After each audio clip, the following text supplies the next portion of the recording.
All right. So just to potentially disappoint people right away, the angle that I decided to take about that when talking about the long-term war for attention in game dev is not from a marketing perspective, and it is from a creative perspective. It is from a product development perspective, because we feel like this is really the roots. Like if you have a great product, then it is very easy to bring it forward. So that's really the angle we had. And the intention of this talk is to show that through creativity, through innovation, uh, properly done, you will get all the tools with your company to develop a long-lasting, successful product. So this is definitely what we're going to be looking at today. I'm going to skip my face because you're already seeing that, and I talked about that a little bit. Still, I think it's worth mentioning that, and we'll talk about that a bit later as well, that specifically now at Roommate, and this is something that comes as extremely important. Like every potential partner comes to us to get out innovation, something that's going to help them stand out. And it's not, of course, we're not the only ones in that situation. It's a worldwide question right now. I'm sure every one of us is reading the same articles, the same blogs about what's the state of creativity in the industry right now. We're going to be sometime hearing that AAA creativity is down, that indie creativity has never been as high, and everyone needs to figure out the best way to make the most of it. So this is really, we feel like right now we're at the of that storm, and that gives us access to a lot of information, a lot of partners that have a lot of ideas, and this is basically what triggered this call. So I just want to start by offering something that's very personal to me, and you're very personal to me. Yeah. Anyways, so the innovation I've been working on for a very long time. There is not a PhD researchers to back that, but you see that it uses a lot of common sense, and I think it's art to see how it works. Because pure innovation or pure creativity by itself can lead to just crazy stuff. We could look at pure creativity from a 13 years old on Roblox. It's going to be extremely creative, but also extremely chaotic and very, very difficult to transform that into a product. We can look at only authenticity without the three others, and we're going to get a bit something similar. Okay, we have something that is true, but it's lacking other composition. It's lacking elements in it. We can look at just passion by itself, passion to make video games, or passion to create any other form of art. But if it's just passion, just the emotion driving the product, and there's a lack of experience, there's a lack of creativity or authenticity, it's just gonna come out as something that's most likely meaningful only to you. And it's gonna lack the vectors to really matter to other people. You might have like a fringe, very, very fringe audience out of just your passion, but it's gonna lack the components to really shine and reach a greater audience and become a long-lasting product. And the last one is experience. This one kind of ties the three other together because just with experience, again, you can be lucky. I've been doing games for 20 years. I've been doing paintings, writing for 20 years, but I've never been creative. I've never had passion, and it's never been authentic because I've always been just kind of copying items. Any of those by themselves won't be enough to warrant proper innovation. But when you put, the more you put together, if you have experience and creativity, you can back your ideas. You can back your ideas in concrete and executable forms, which is already great. With that, you already be able to be like, okay, I have an idea and I know how to execute on that. And it's already a lot. It's already, I'm sure people already understanding that it's already a lot to have both. Add passion to this, and then you start to get the emotional fuel to really get going because that's going to be tough. And we look at that in a second, but being creative, being innovative in all of these forms is going to be taxing. It's going to be tough. But our point is that it's worth it's worth the effort. The reward is there, but you have to be patient. And last but absolutely not least, authenticity. I was hesitating between a couple of words here, but authenticity is coherence was the other one that I've honestly I kind of interchange them from time to time, that the product needs to be authentic. It needs to be coherent. Because if you passionate, creative, and experienced, chances are that it is authentic will be greater, but you will still need to pay attention to every detail. You will still need to make sure that your product, your game is coherent from end to end. And I would just mention right now, I would say, looking at the Baldur's Gate 3, to look at a very obvious game, is one of those games that's authentic because it feels on one line throughout. There's like, I'm not saying it, don't mistake that with perfection, just with the fact that thematically everything makes sense.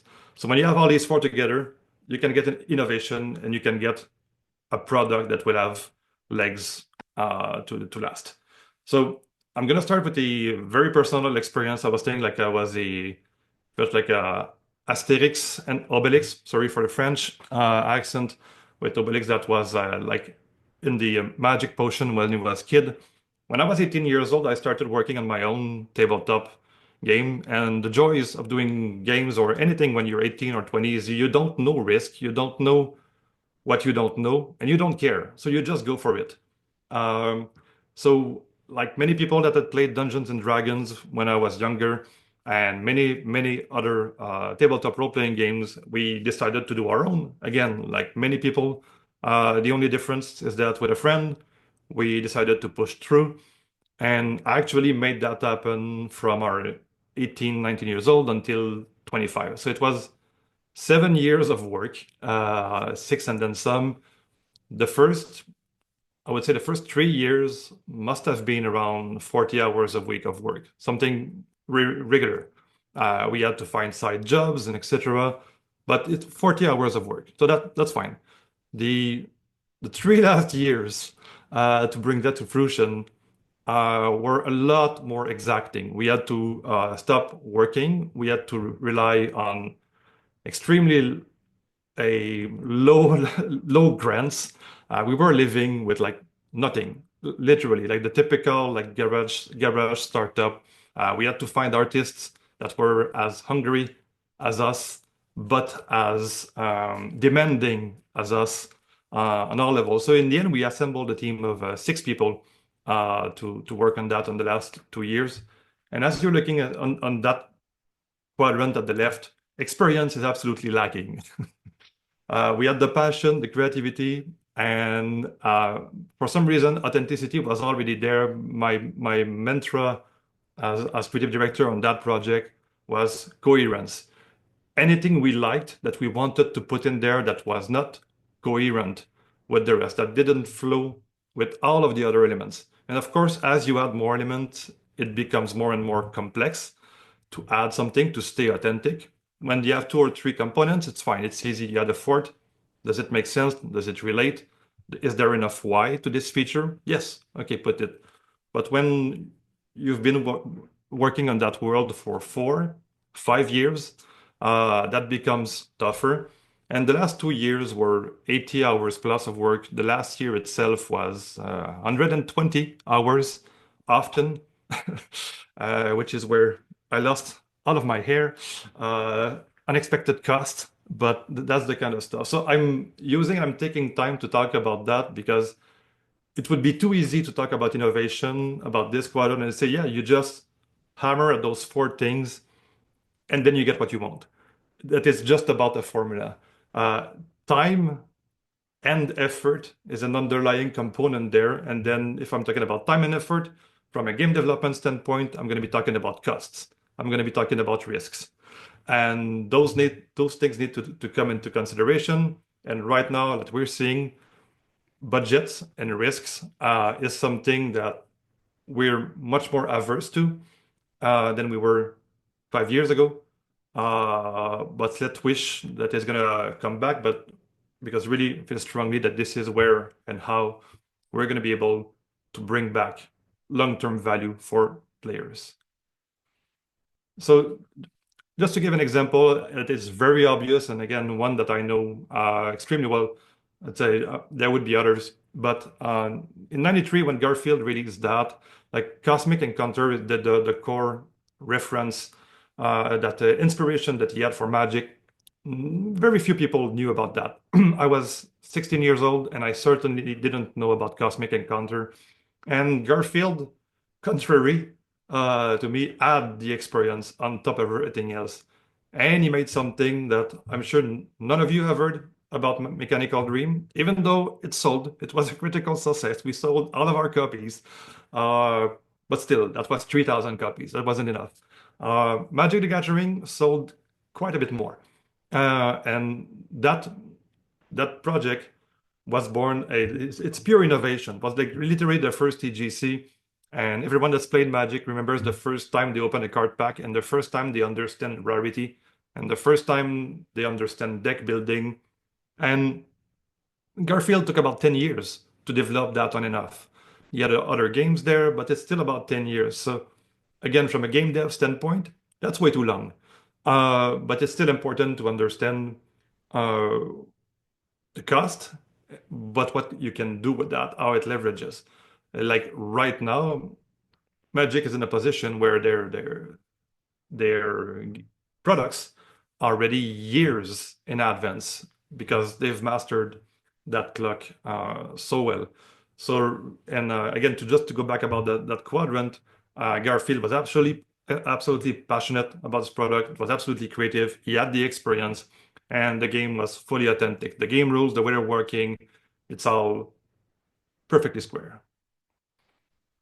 To go back much more in time and that's something a bit more surprising, uh, I'm going to show a little bit later why I'm using this example specifically. And there's two reasons. Is that it doesn't have to be about like role-playing game fantasy or things like that. When we're talking about creativity and innovation, we're getting used, especially our generations, to have something that's very out of the box, like very out there. And we also often confuse innovation with invention, which are very different.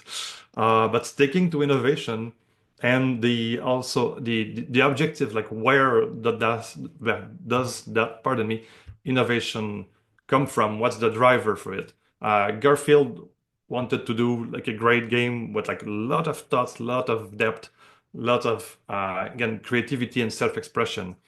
Monopoly came from an anti-capitalist economist that wanted to explain the single tax theory of Henry George. That's where it comes from.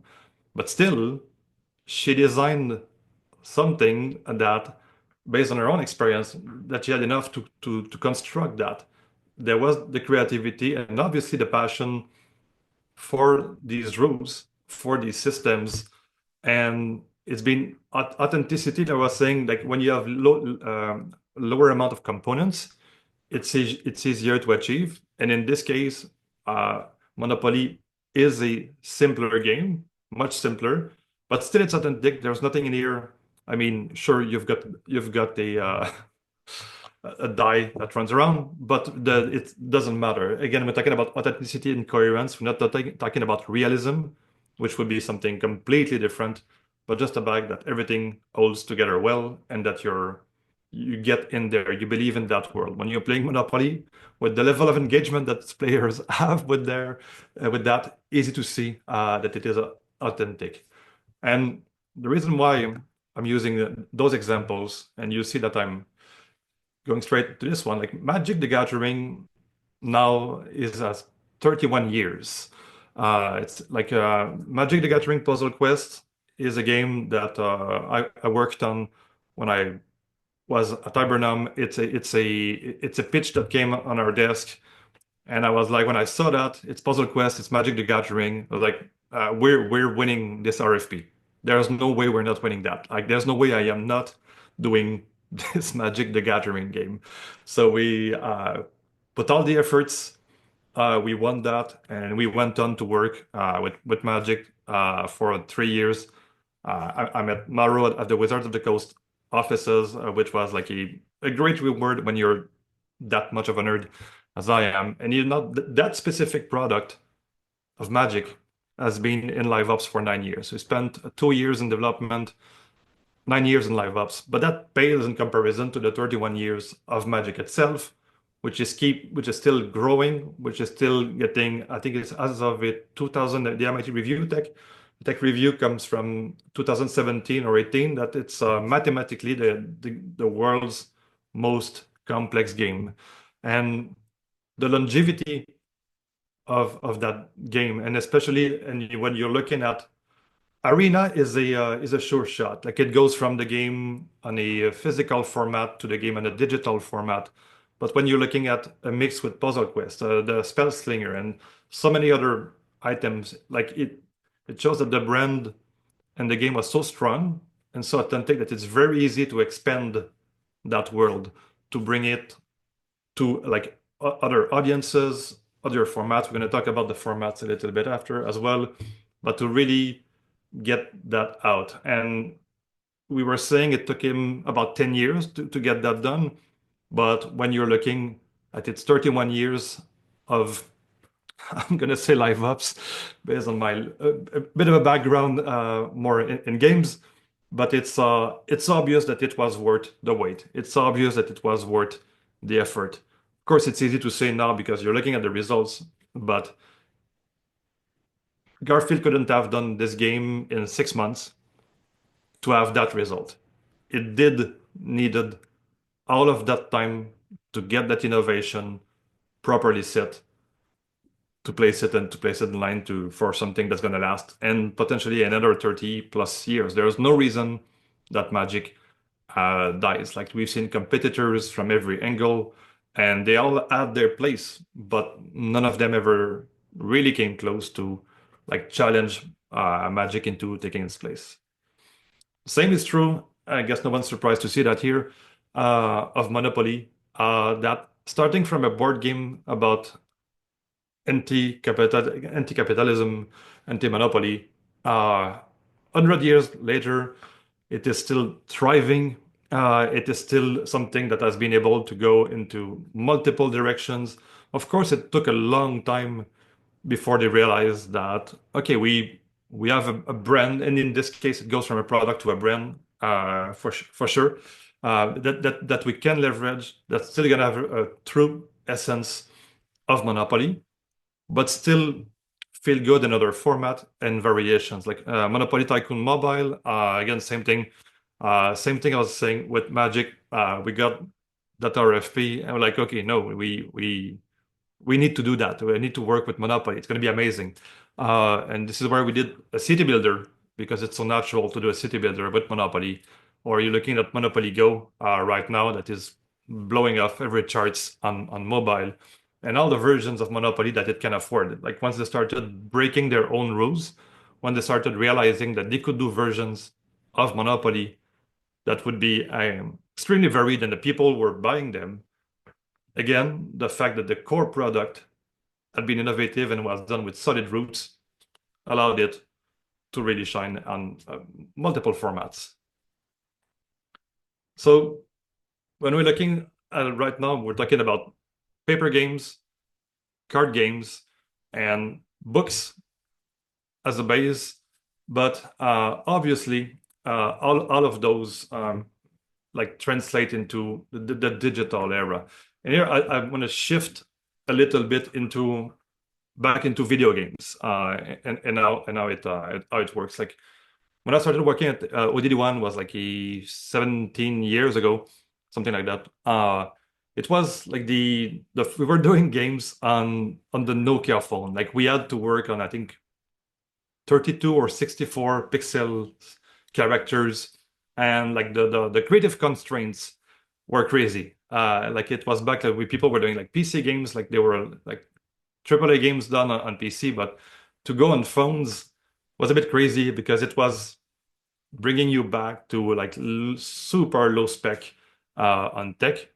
And it's another area where you see that, okay, you need to be creative And but the framing was really tough. But very quickly those things evolved. Like when you're looking at the first iPhone was an hallelujah moment where we could figure out like proper proper controls, the power of the phone, and it was like already breaking those barriers. The Flash games, we did hundreds of those, and those Flash games were interesting because again, when we're looking at them through the that innovation lens, those games had to be made very, very fast.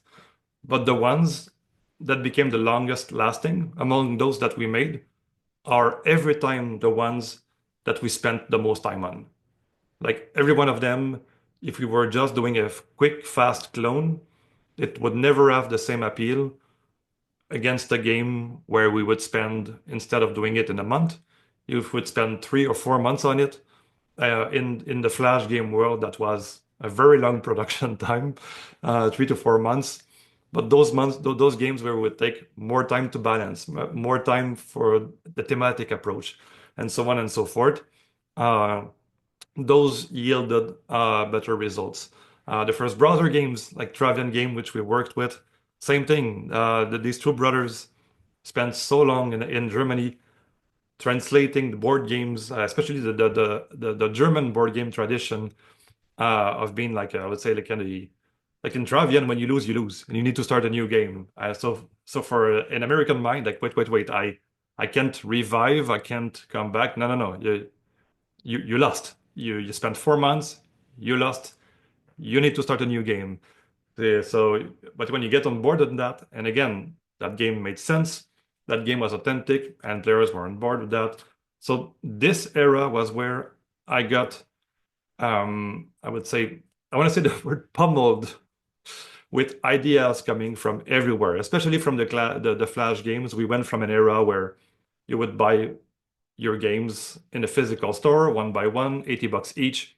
And you would play, I don't know, 20 games in your year, 12 games plus your friends. And then when those games erupted, you could play 300 different games per day. So in a year, creativity was through the roof, passion could be there, authenticity was hit or miss, and experience wasn't there. A lot of the developers doing those games were 15, 16 years old, working with the first Flash's first couple of versions, ActionScript. And so yeah, it was like a kind of gold mine, gold rush for the best ideas, but it was pretty crazy time.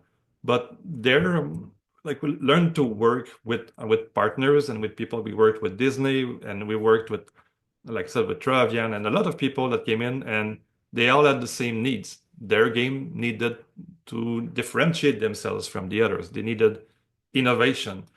And using that framework that I showed about the quadrant always allowed to bring forward innovation and gain a bit more time to make sure that it would have value.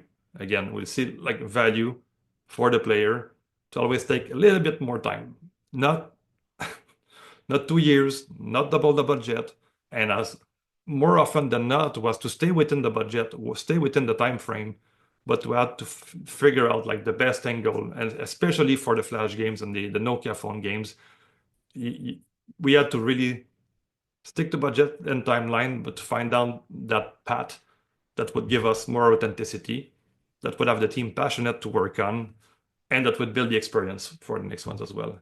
And fast forward to roommate, and just yeah, gonna skip us for a second. Like, of course, obviously now the creative and technical constraints are still there, but when you've done games, for anyone listening that has done games on Nokia or iPhone 1, or that was also something that I glossed on too fast, but that has done games for PC on Steam, pre Unity on their own engine, and when Unreal was too expensive for indie studio, knows the pain versus games that are made now in Unreal or in Unity or even in-house engines. Now people have so much more knowledge about the core, about the basics of that those engines are a lot more powerful.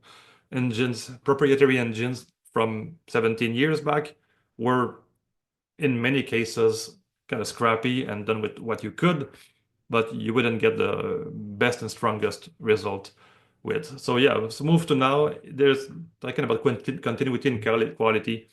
Again, it's really that at Roommate, it's the same thing we're saying in the beginning. It's partners coming to us with problems for which we will provide solutions.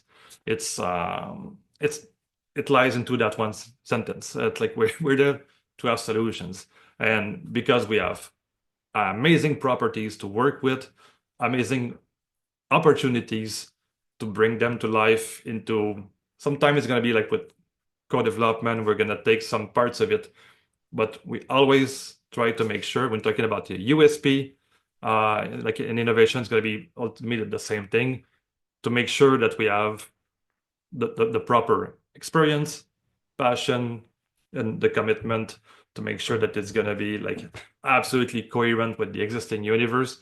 And it's just awesome to go to that scale. And it just shows that the same things that players wanted, the same problems that people had are there. It's a continuum, but it just scales up in terms of quality and honestly in terms of fun in it working with. So for the player, and we'll see there. I guess the it's a question, but you know my answer for sure.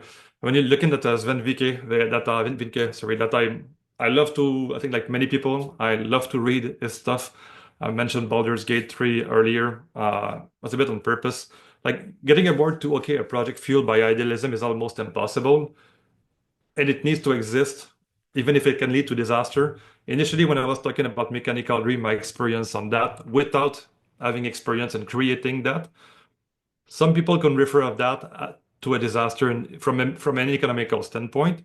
And in that case, again, because of the lack of experience, the company went bankrupt, but we created an amazing product and we learned so much about that.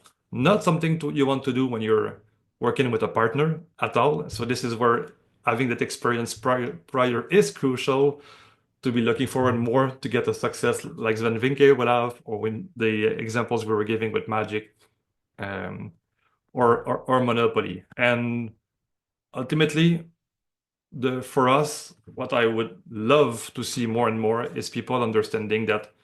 Again, I'm paraphrasing. I found that last week, and I really love the way it's written. That innovation is about value creation and sustainable, meaningful outcomes. It's really for a creative director, and this is where you will be able to push forward the best value for the players. This is where you will be looking at creating something not that is good for itself in the artistic sense, but that is good as a product that reaches a bigger audience, that is easier to sell to a bigger audience as well. Something that is very easy to talk about. Because if it's coherent, if it's authentic, if there's been passion behind that, it becomes very easy to communicate.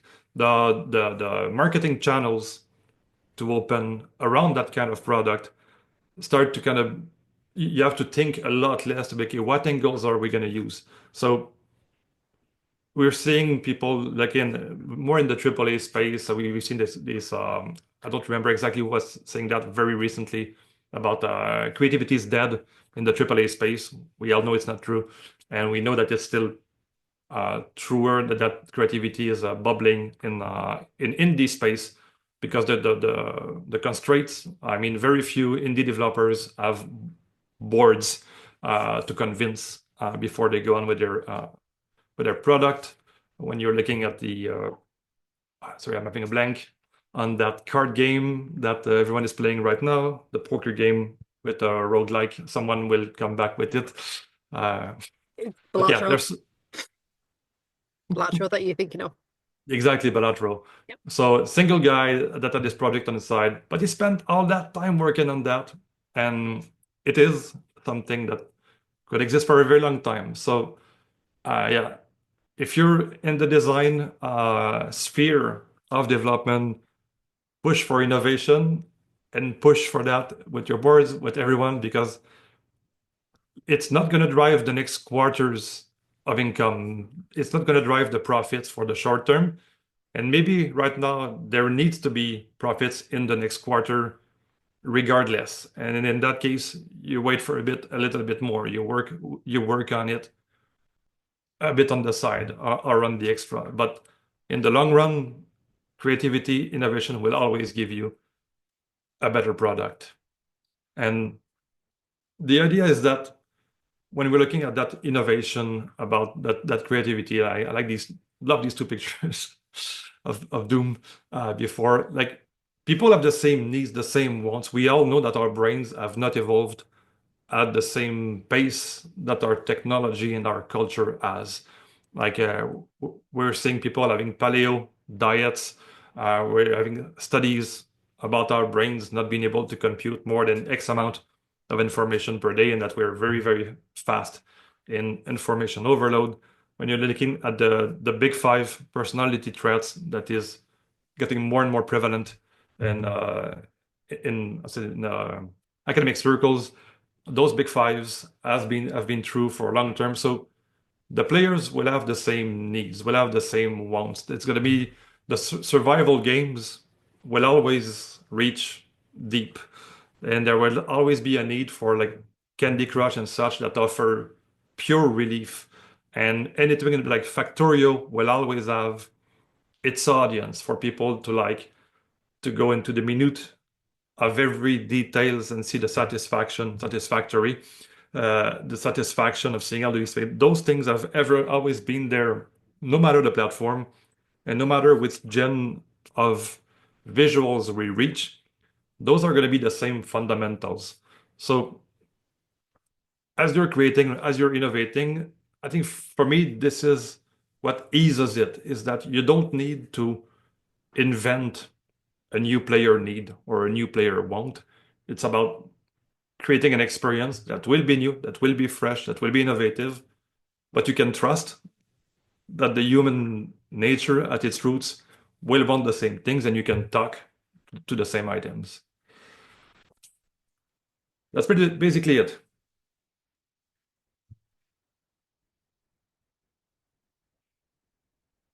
Thank you so much. We do have one question, which from Anonymous, who says, "What are some of your favorite games from this year?" This year, honestly, like Balatro, thank you for the reminder, has been a favorite. I'm still playing way too much Baldur's Gate 3, like way too much. And I tend to play games from previous years more because I have a back catalog that I'm ashamed of. Haven't we all? So like right now I'm playing Persona 5 Reloaded, couple of both of the older God of Wars. I'm still game. I play chess a lot, which is not really a 2024 game. Uh, so yeah, probably disappointing, but I have a lot to do. I still have the latest Warhammer 2. I'm a huge fan. It's still in the wish list. It's for Christmas. I'm going to be playing it. Not quite yet. You'll get to it though. Well, yeah. Not that you're busy in the meantime.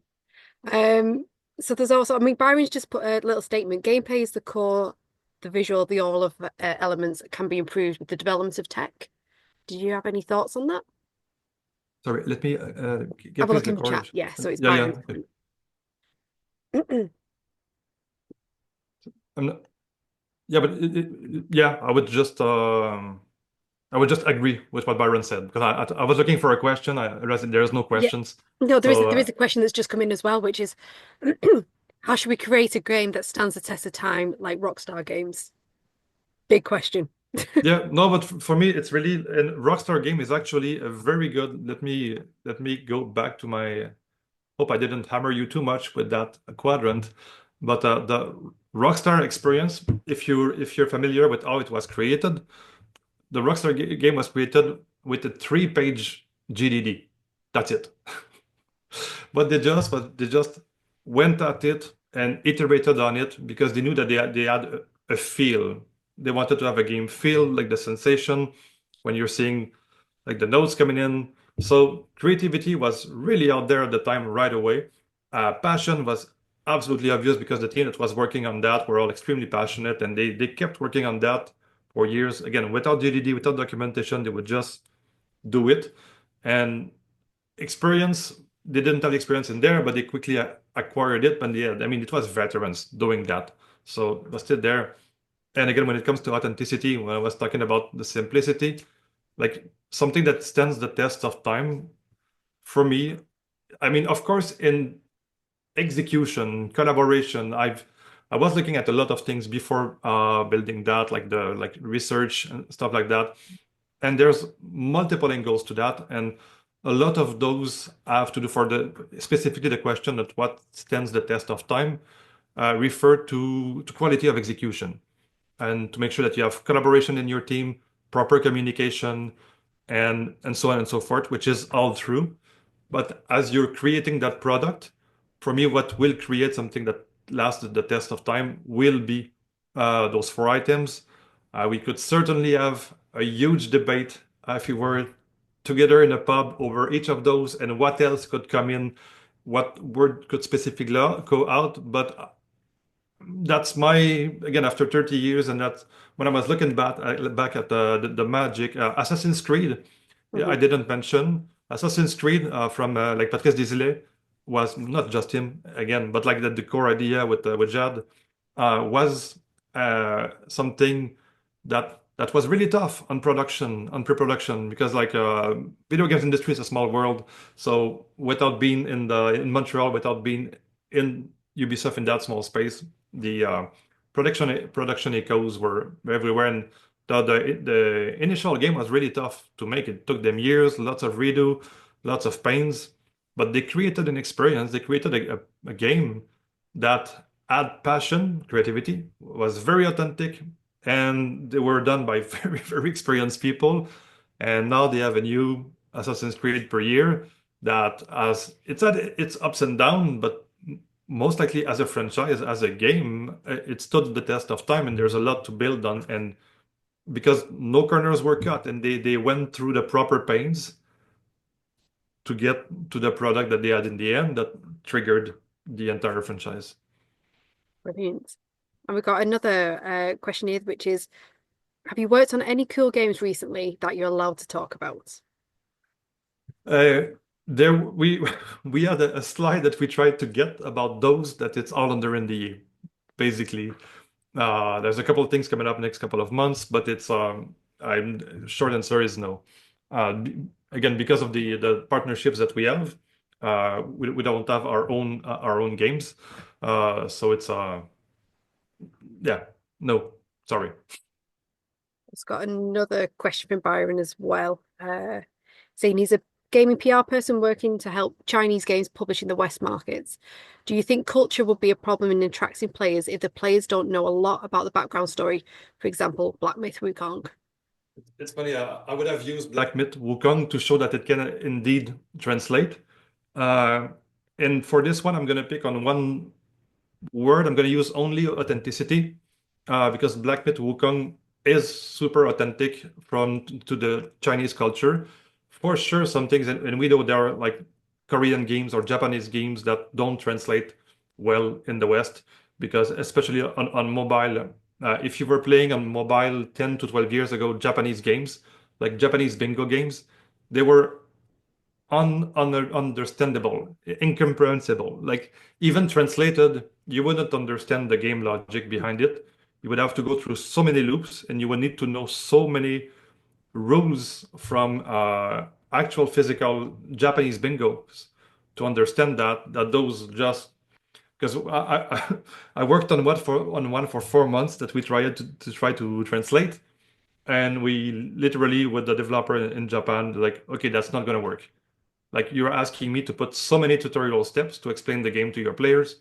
None of them will get through those 50 hoops and loops to play a bingo game. And we're like, honestly, no, like that's too convoluted for us. So this part is it's culture, and sometimes it won't translate, but the Black Myth Wukong is an extremely good example of something that will translate because I think people got super excited by the depth of the visual appeal initially, the action-packed gameplay. So after that, that you don't get all the references, I could use. I'm gonna be like snobby. I'm gonna use a Tarkovsky reference from movies. Andrei Tarkovsky. I don't know all of the Russian religious messaging of his movies, but they were still extremely touching. But I know that I was missing items, and I learned years after that, for example, rain shown when the character is from the back means grief in Russian paintings. If you see someone from the back and there's rain underneath behind them, it means grief. And his movies are filled to the brim with this symbolism. Even missing that, they're still appreciated worldwide. So I would say that you can expect some items to be lost, but you can also expect your players to learn. You can ask your players to have the curiosity to start learning. And it becomes a way to bridge a cultural gap, which makes video games ever more relevant for every person that gets access to a new culture, a remote culture.